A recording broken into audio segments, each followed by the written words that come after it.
دنیا. اب آئیں امام احمد بن حنبل رضی اللہ تعالیٰ عنہ, یہ کیا فرماتے ہیں؟ آپ سے پوچھا گیا خدا ہے, کوئی دلیل ہے آپ کے پاس؟ کہتے ہیں میں تمہیں بتاتا ہوں, ایک قلعہ ہے ایسا کہ چاروں طرف سے بند, نہ ایک سوراخ جانے کا راستہ, نہ اس پہ کھڑکی, نہ دروازہ, کچھ بھی نہیں, ہوا تک نہیں جا سکتی, پورا بند ہے, اور اندر اس کے نہایت ہی چمکدار موتیوں کی طرح ہے. پھر اچانک اس قلعے میں اچھلتا کودتا ہوا ایک جان والا پیدا ہوتا ہے, اور پھر وہ اس قلعے سے باہر آتا ہے. امام احمد بن حنبل کی ان باتوں کو سن کر لوگوں نے پوچھا ایسا کیسے ہوتا ہے؟ بند قلعہ, ہوا بھی نہیں جاتی, کوئی سوراخ بھی نہیں, اور اس کے اندر سے کوئی اچانک پیدا ہوتا ہے.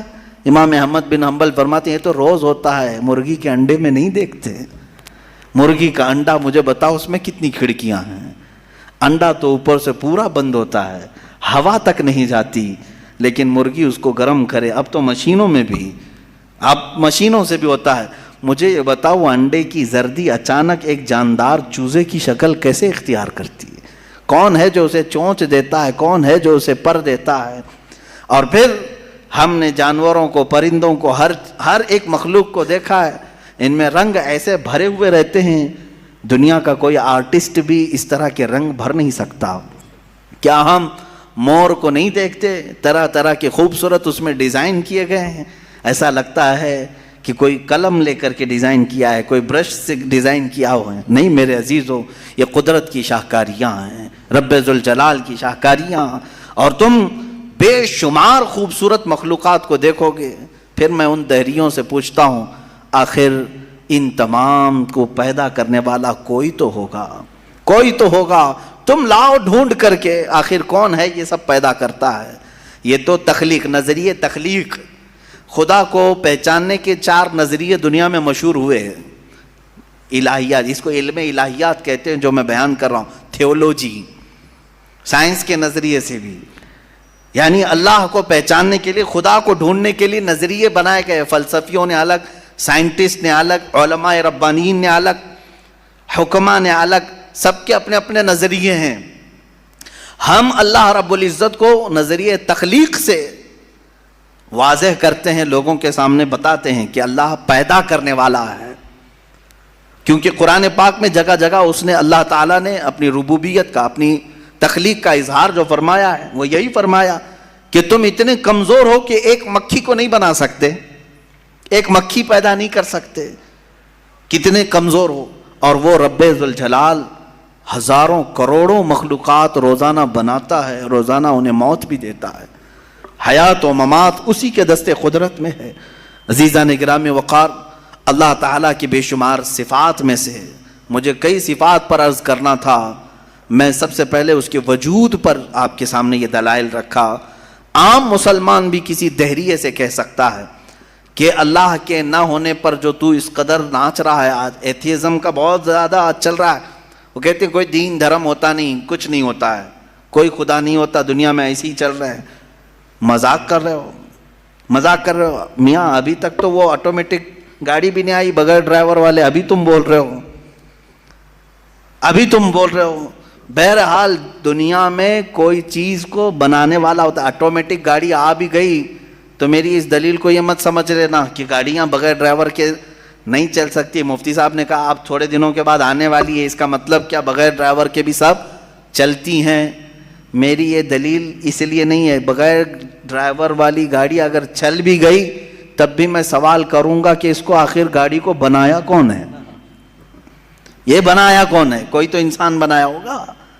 تو اسی طرح سے ہر چیز کو دنیا کی آپ کو یہ علم لے کر کے جاتا ہے تھیولوجی کا کہ کوئی نہ کوئی اس کا پیدا کرنے والا ہے, بنانے والا ہے. فلسفی ان کے ہاں ایک قانون ہے, دور اور مسلسل, یعنی تسلسل, کنٹینیو کوئی چیز ہو نہیں سکتی. مثال کے طور پر مجھے پیدا کرنے والا کوئی ہے اور اس کو پیدا کرنے والا کوئی ہے, اس کو پیدا کرنے والا, یہ جو سوچ ہے تسلسل اس کو کہتے ہیں. کہیں جا کر کے سٹاپ ہونا پڑے گا, کہیں جا کے سٹاپ ہونا پڑے گا تمہیں. میں پیدا ہوا میرے باپ سے, میرے باپ پیدا ہوئے دادا سے, دادا پر دادا سے, یہ سلسلہ چل کر کے کہیں تو سٹاپ ہوگا. کہیں جا کے ختم ہونا ہے.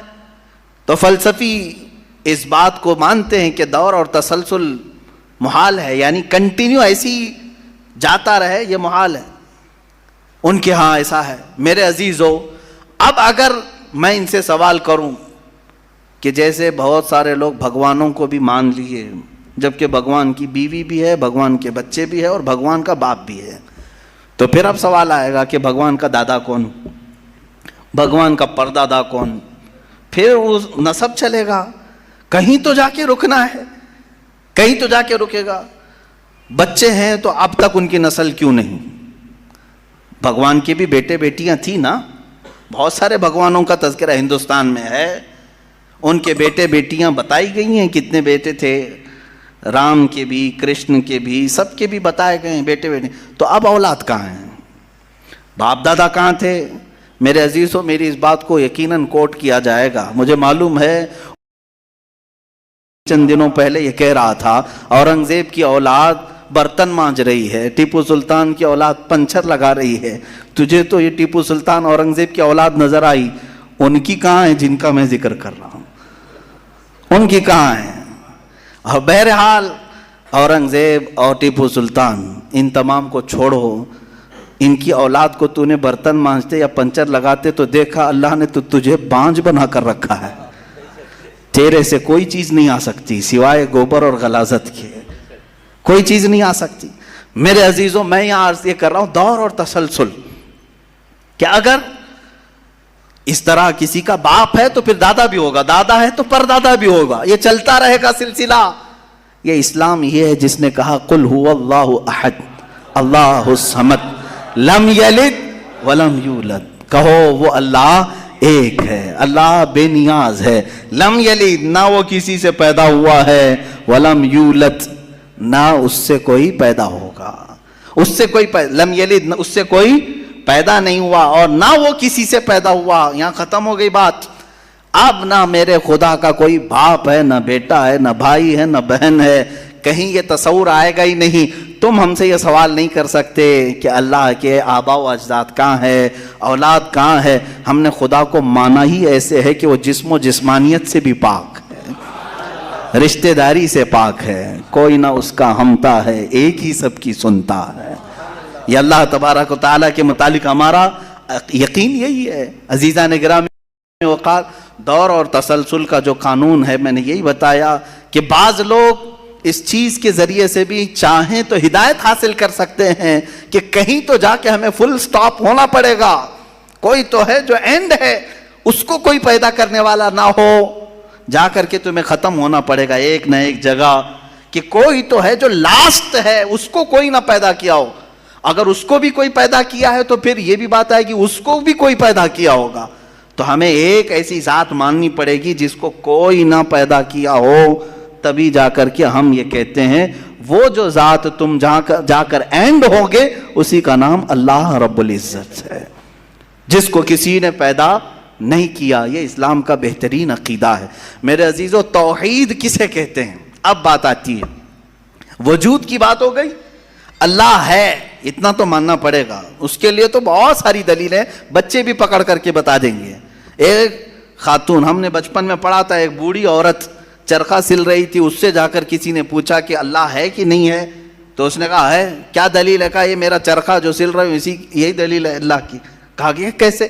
کہا یہ چرخہ، اس سے کپڑے سلتی ہوں، جب تک میں چلاتی نہیں یہ سلتا نہیں. مشین سلتی نہیں ہے کپڑے، اسی سے میں نے یہ یقین کر لیا کہ میرا چرخہ میرے چلائے بغیر نہیں چلتا، تو نظام کائنات پورا بغیر چلائے کیسے چلے گا؟ کوئی تو ہے. یہ ہو گئی بات وجود کی، کوئی تو ہے. اب آتی ہے توحید کی بات. کوئی تو ہے، اب ہمیں یہ بتانا ہے ایک ہی ہے. کوئی تو ہے لیکن وہ جو ہے وہ ایک ہی ہے. یہاں پر بھی ہمیں اسلام نے جو فلسفہ دیا ہے، قانون دیا، وہ بہت ہی پیارا ہے. اس کی وجہ کیا ہے؟ میرے عزیزو، چلو اب ہم توحید کی طرف آتے ہیں. توحید کہتے ہیں ایک ماننا. ایک ماننا حقیقت میں دیکھا جائے تو دنیا کے اکثر مذاہب میں توحید کا شروع میں درس رہا. عیسائیت جو آئی ان میں بھی تھا، بعد میں یہ تثلیث کے قائل ہو گئے. یہودیوں میں بھی اللہ کو ہی مانتے، خدا کو ہی ماننا ہے. ہندوؤں میں بھی ایک کا ہونے کا تصور کتابوں میں ان کے موجود ہے. یہ اور بات ہے کہ انہوں نے ملا دیا، مسالے لگا دیے، الگ الگ ہو گئے. خالص جو اپنے دین پر باقی ہے الحمدللہ وہ اسلام ہے. آج بھی اللہ رب العزت ہے اور وہ ایک ہے، ایک ہے. اس پر کیا دلیل ہے؟ اس پر بھی دلیلیں دینی ہوں گی مسلمانوں. عقلی دلیلیں بھی ہیں، نقلی دلیلیں بھی ہیں. نقلی دلیلیں ہمارے لیے، نقلی کا مطلب ہوا کسی جگہ سے ثابت ہے، قرآن سے، حدیث سے یہ ثابت ہے تو یہ نقلی دلیل. عقلی جو عقل بھی جس کو تسلیم کرے، عقل جس کو ایکسیپٹ کرے، وہ کیا ہے؟ اس بوڑھی عورت کا ہی میں بتا دوں جس نے چرخہ سلا اور چرخے کو چلانے میں اس نے کہا کہ اللہ ہے، کوئی تو ہے، کیونکہ میری مشین بغیر چلائے نہیں چلتی. تو اس سے صاحب نے جس نے سوال کیا پوچھا کہ اچھا ہے تو کیا وہ ایک ہے کہ دو ہے؟ کہا نہیں ایک ہی ہے. کہا وہ کیسے؟ کہا دو ہو تو دیکھو تم سامنے بیٹھو، ادھر سے چلاؤ، میں ادھر سے چلاتی ہوں. پھر کپڑے کی کیا درگت بنتی ہے؟ تم اپنی طرف کپڑا کھینچ رہے ہوں گے، میں اپنی طرف کپڑا کھینچ رہی ہوں گی. اس سے میں نے یہ یقین کر لیا میرے کپڑے کو سلنے کے لیے میرے چرخے پر ایک ہی کا ہونا ضروری ہے. دو بیٹھیں گے تو کپڑا پھر پائجامے کی بجائے کرتا ہو سکتا ہے، کرتے کی بجائے چڈی ہو سکتی ہے، کچھ بھی ہو سکتا ہے، کچھ بھی سل جاتا ہے. تو دو لوگ ایک مشین کو سلنے جائیں تو نظام درہم برہم ہو سکتا ہے. تو ایک پورے کائنات کا نظام اگر دو لوگ چلانے لگیں تو ایک دن ایک کہے گا نہیں میں آج بارش برساؤں گا، دوسرا کہے گا نہیں میں آج دھوپ ڈالوں گا، تیسرا کہے گا کہ نہیں میں آج چھاؤں ٹھنڈی پیدا کروں گا. تو یہ تو انہی کے درمیان جھگڑا ہوتا رہے گا. اسی لیے قرآن نے بھی کہا لو کان فیہما آلہۃ الا اللہ لفسدتا، اگر ان کائنات میں زمین و آسمانوں میں خدا کے علاوہ دو ہوتے تو ضرور اس میں فساد ہوتا، ضرور اس میں نظام درہم برہم ہوتا. میرے عزیزوں یہاں دیکھ رہے ہیں ہم بہت سارے نظاموں کو، کمیٹی کا مسئلہ ہے، مسجد کا مسئلہ ہے، بہت سارے چیزیں دیکھیں. صدر صاحب کچھ اور کرنا چاہتے ہیں، نائب صدر صاحب کچھ اور کرنا چاہتے ہیں، سیکریٹری کچھ اور کرنا چاہتے ہیں. حکومت میں جائیں پرائم منسٹر کو اور چاہتا ہے، ہوم منسٹر کچھ اور کہتا ہے، اس کی تو بڑی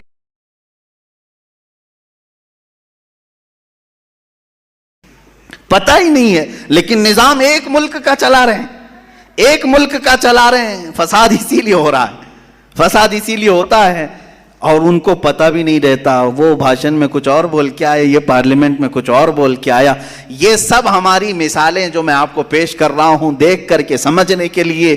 ایک سے زیادہ جب ہوتے ہیں تو عقلوں کا ملنا ضروری نہیں، ہر ایک کی عقل الگ الگ چل سکتی ہے. اب آئیے کوئی کہہ سکتا ہے نہیں بھائی اتحاد سے بھی تو کام ہو سکتا ہے، یونٹی سے بھی تو کام ہوتا ہے، کچھ جگہ ہوتا ہے نا. کوئی اگر کہے کہ خدا ایک نہیں دو ہیں اور دونوں مل کے کام کرتے ہیں، دونوں مل کے کام کرتے ہیں، تو اب میں آپ کو کہتا ہوں ایک نمبر والا خدا وہ کہتا ہے آج بارش برساؤں گا. دو نمبر والا اگر اتحاد کرتا ہے اور کہتا ہے کہ نہیں ہاں تو جو کرے گا وہی میں کرتا ہوں، تو یہاں پر قانون یہ تفسیر میں فرمائے گا دوسرا والا تو عاجز ہو گیا، وہ مختار نہیں ہے پھر فیصلہ لینے میں. اور عاجز جو ہوتا ہے وہ خدا نہیں ہوتا.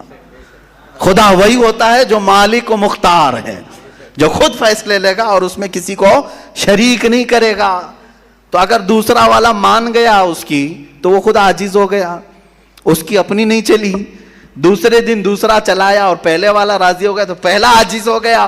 تو خدا عاجز نہیں ہو سکتا. یہ ہمارا عقیدہ ہے. خدا وہی ہے جو قادر مطلق ہے، قادر مطلق ہر چیز پر وہ خود فیصلے لیتا ہے، خود ہی اختیار رکھتا ہے. الحمدللہ اسلام کو اتنا پاک و صاف رکھا گیا ہے.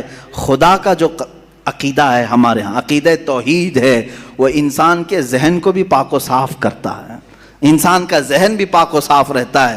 اگر عقیدہ توحید تمہارا ہٹ گیا، میرے عزیزو توجہ چاہتا ہوں، توحید عقیدہ سمجھ گئے، اللہ کو ایک ماننے کا عقیدہ اگر ہٹ گیا تو پھر انسان اتنا ذلیل ہوتا ہے کہ پھر وہ ہر چیز کو خدا ماننے لگ جاتا ہے، چاہے وہ چوہا ہو کہ بلی ہو کہ سانپ ہو کہ مچھر ہو، کسی کے بھی سامنے جھکنے لگ جاتا ہے. توحید کا عقیدہ اگر ذہن سے ہٹ گیا، اللہ کو ایک اور بڑا ماننے کا عقیدہ ہٹ گیا، تو ہم نے ان لوگوں کو بھی دیکھا ہے جو عورتوں کی شرمگاہوں کو بھی عبادت کرتے ہیں، بہت ساری غلاظتوں کو بھی پوجتے ہیں، میرے عزیزو، یہ کب آتی یہ چیز؟ جب عقیدہ توحید انسان سے ہٹ جاتا ہے تو وہ بہت ہی نیچے گر جاتا ہے۔ اللہ تعالیٰ نے ذہنوں کو پاک رکھنے کے لیے یہ ہمیں کتنا بہترین عقیدہ دیا ہے، اور وہ ایک ہے، اور الحمدللہ مسلمان اسے آج بھی ایک ہی مانتے ہیں۔ کئی چیزیں ہیں، میں یہ علم الہیات پر آج بات کرنا چاہتا تھا۔ پہلے وجود باری تعالیٰ، اور دوسرے اللہ کے ایک ہونے پر۔ ایک ہونے پر سب سے بڑی دلیل یہ ہے، ایک سے زیادہ ہوں گے تو نظام درہم برہم ہو سکتا ہے، اور اب تک نظام درہم برہم نہیں ہوا، اس کا مطلب ہے کہ ایک ہی چلا رہا ہے، ایک ہی چلا رہا ہے۔ سورج کو جس طرح سے اس نے سالوں سے چلایا ہے، چاند کو جس طرح چلایا ہے، موسموں کا آنا جانا، قرآن خود یہ کہتا ہے، میں نے آیت خطبے کے بعد یہی تلاوت کی، ان فی خلق السماوات والارض واختلاف اللیل والنہار، بے شک زمینوں کی پیدائش میں، آسمانوں کی پیدائش میں، اور رات و دن کے آنے جانے میں تمہارے لیے بہت بڑی نشانیاں ہیں کہ ایک ہی ہے جو اس کو اپنی مرضی سے بنایا ہے، اپنی مرضی سے بنایا ہے۔ عزیزان گرامی وقار، ہندوؤں میں بھی ایک ہونے کا عقیدہ تھا کہ ایک خدا ہے۔ بہت ساری کتابیں ہیں جس کو میں نے پڑھا ہے، جس میں کہا گیا ہے سنسکرت میں کہ وہ ایک ہی ہے، لیکن ہوا یہ کہ بعد میں ان تعلیمات میں مکسنگ کیسے آئی؟ جیسے ہمارے ہاں فرشتوں کا تصور ہے، جبرائیل ہیں، میکائیل ہیں، اسرافیل ہیں، اسرائیل علیہم السلام، جو ملائکہ ہیں وہ اللہ تبارک و تعالیٰ نے انہیں مختلف کاموں پر لگایا ہے۔ میکائیل علیہ السلام بارش برساتے ہیں، روزی پہنچانے کے کام میں ہیں، اسرائیل علیہ السلام روح نکالتے ہیں۔ تو ان ملائکہ کو جس طرح سے ہمارے ہاں تصور دیا گیا اللہ کے فرشتے، تو ان لوگوں نے ان دوسرے کاموں کو دیکھ کر ہر ایک چیز کا الگ الگ خدا بنا لیا۔ ہواؤں کا خدا الگ، بارش کا خدا الگ، آگ کا خدا الگ، پانی کا خدا الگ۔ یہاں پر دھوکہ کھا گئے، وہ خدا نہیں ہے، وہ خدا کے فرشتے، اللہ تبارک و تعالیٰ نے جن کو ان کائنات کے کاموں پر لگایا۔ ہمارا عقیدہ میں بتا رہا ہوں۔ عزیزان گرامی، یہاں پر میں یہ باتیں اس لیے عرض کر رہا ہوں کہ سب سے پہلے وجود باری تعالیٰ اللہ ہے، دوسری چیز وہ ایک ہے۔ اب تیسری چیز آتی ہے جس کے متعلق آج کے بہت سارے دہریے سائنس کے اسٹوڈنٹ وہ کہتے ہیں اگر ہے مان لیا، ایک ہے مان لیا، دکھتا کیوں نہیں ہے؟ یہ بھی سوال ہے۔ ہمارا عقیدہ ہے نراکار ہے، اور وہ آکار مانتے ہیں۔ بعض لوگ ان کے ہاں بھی ہے جو خدا کو نراکار مانتے ہیں کہ وہ نہیں دکھ سکتا۔ میرے عزیزو، یہ جن لوگوں نے ہم سے سوال کیا کہ پھر وہ دکھتا کیوں نہیں، وہ دکھتا کیوں نہیں، اس کے لیے میں جواب یہ بتاؤں گا کہ اگر انسان جس طرح سے آج پیدا کیا گیا، جتنی اس کے اندر کمزوریاں ہیں، انسان کی آنکھوں میں پورا کا پورا سورج نہیں سما پا رہا ہے۔ کڑی دھوپ میں سورج کو کیوں نہیں دیکھتے؟ وہ تو دکھ رہا ہے نا، تو دیکھو 1 گھنٹہ دیدار کرو، درشن کرو سورج کی، کیوں نہیں کرتے؟ نہیں کرتے آپ کے اندر تاب و طاقت نہیں ہے۔ سورج کروڑوں میل دور ہے، اس کو آپ پورے طور پر اپنی آنکھوں میں نہیں لے پا رہے ہیں، تو یہاں سے تم سب کو پتا چلا کہ میری آنکھیں کمزور ہیں، دنیا کی بڑی چیزوں کو میں سما نہیں سکتا۔